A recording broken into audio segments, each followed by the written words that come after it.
जय श्री राम। कैसे हैं आप सभी। और मेरी तरफ से बसंत पंचमी की आप सभी को बहुत बहुत शुभकामनाएं। माता सरस्वती की कृपा हम सभी पे ऐसे ही बनी रहे। तो कुछ कमेंट्स आए हुए हैं जिनका रिप्लाई मैं आप सभी को दूंगी। पहला है राधे श्याम गुप्ता जी। आप वहाँ पे गए हुए हैं, धाम पर पहुँचे हुए हैं और आपका कहना है कि आपने काउंटर से पर्ची कटा ली है और आगे की जो भी बातें हैं या फिर जानकारी है वो कहाँ से आप प्राप्त करें। तो मुकेश गुप्ता जी वहाँ पे बैठते हैं, वहाँ पे आप जाकर उनसे सारी जानकारी ले सकते हैं। और नहीं तो पीने की पानी की व्यवस्था की गई है, आपने देखा होगा। वहाँ पे अंदर आप जाइएगा जहाँ पे धागा बांधा जाता है, वहाँ पे भी 2-3 लोग होते हैं, वहीं के लोग होते हैं, वो आपको सारी जानकारी दे देंगे। और बाकी अब आपको सिर्फ अपने नंबर का इंतज़ार ही करना है। जो अनाउंसमेंट बीच बीच में होती रहती हैं और आप पता करते रहें, वहाँ पे आपको पता चल जाएगा। और इतने लोग हैं, इतने लोगों के बीच में आधे लोग बहुत दिनों से रुके होते हैं, तो उनको भी आधे से अधिक जानकारी होती है। तो आप बातचीत करें एक दूसरे से, सब कुछ आपको पता चल जाएगा। एक कमेंट है जो बोल रहे हैं कि 11,000 की पर्ची कटाऊं तो क्या नंबर जल्दी आ जाएगा।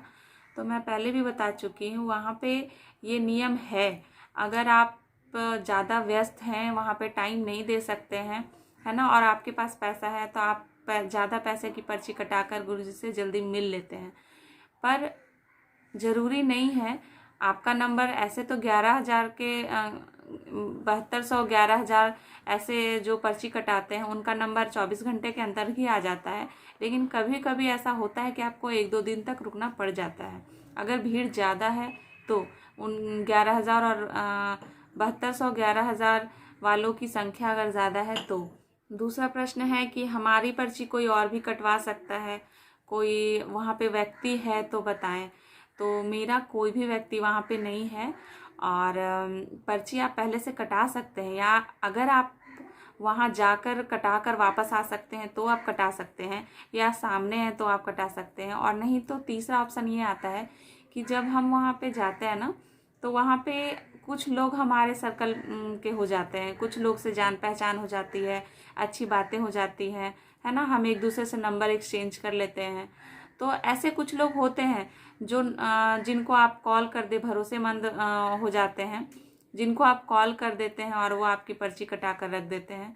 तो ऐसा होता है। और मेरे हिसाब से मेरे जितने भी जानने वाले वहाँ पे लोग हैं, जिनसे मैं जुड़ी हुई हूँ, बातें करती हूँ, तो वो सारे अमावस्या वाले हैं, जो अमावस्या में जाएंगे और 1-2 दिन में ही उनका काम हो जाएगा। तो अगर आपकी पर्ची वो कटा भी देते हैं तो फिर वो पर्ची कहाँ देकर जाएंगे, है ना, आप कब तक पहुँचेंगे। तो ये सब दिक्कत है।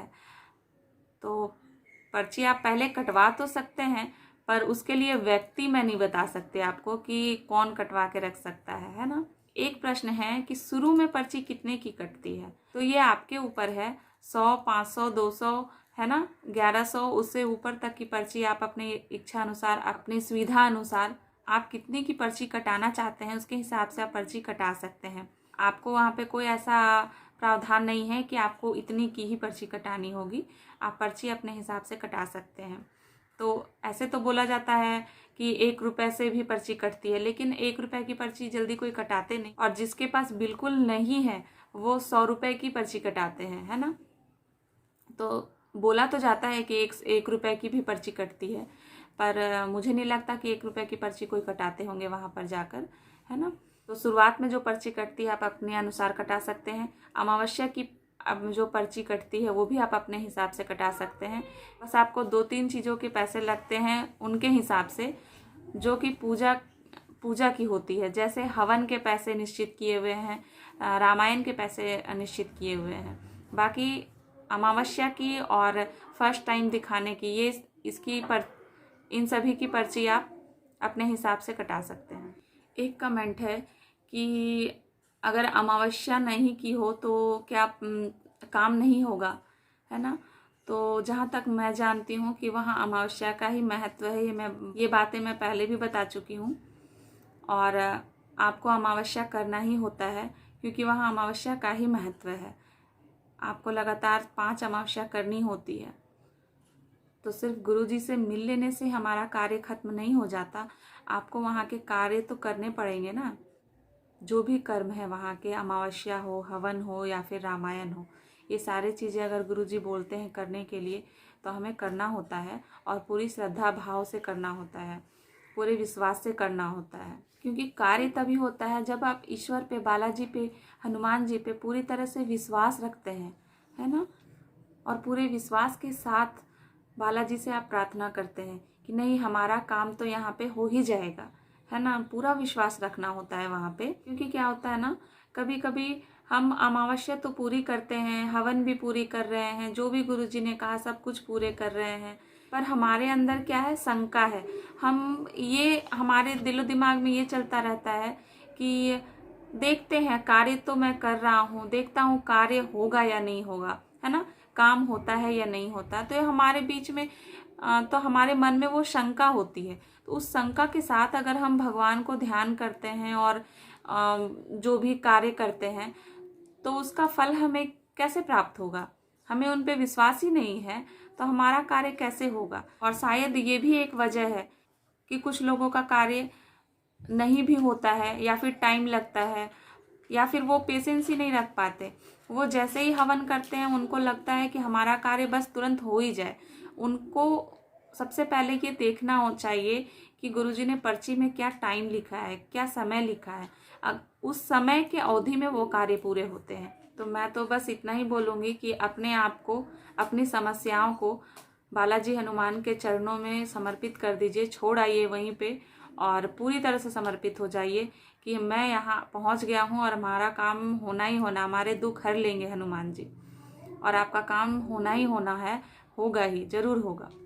क्योंकि जहाँ कुछ लोग ये बोलते हैं कि हमने सारा कुछ किया, हमारा काम नहीं हुआ, वहीं बहुत लोग ये भी बोलते हैं कि हमारा कार्य हो गया है, हम तो दूसरी बार आए हैं, हम तो तीसरी बार आए हैं, हम अलग कार्य के लिए आए हैं, है ना। तो हो तो रहा है कार्य। आप ऐसे भी अगर देखिए तो हॉस्पिटल आप जाते हैं, जब अगर कोई बीमारी को लेकर हॉस्पिटल जाते हैं तो जरूरी नहीं है कि आपका एक हॉस्पिटल में वो कार्य हो ही जाता है ना। कुछ का कार्य होता है, कुछ का नहीं होता है।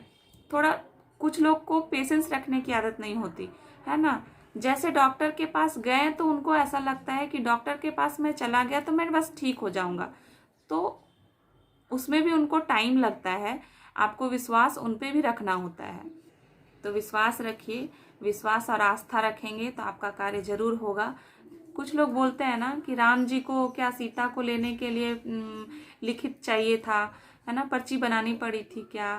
तो राम जी भी जब ढूंढ रहे थे सीता जी को, है ना, तो उनको भी गरुड़ जी ने ही बीच में ये बात बताई थी कि हाँ, रावण ने सीता माता को किस ओर लेकर गए हैं, है ना।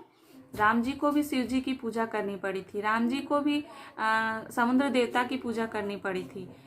तो भगवान राम इंसान रूप में होकर इतने सारे कार्य कर सकते हैं, इतने कर्म कर सकते हैं, विश्वास और आस्था के साथ कर सकते हैं, तो हम क्यों नहीं कर सकते। अगर उनकी बराबरी करते हैं तो उनके जैसा होना भी चाहिए, है ना। तो विश्वास के साथ साथ संयम भी बहुत ज़रूरी है। बस इतना ही बोलूँगी। जय श्री राम।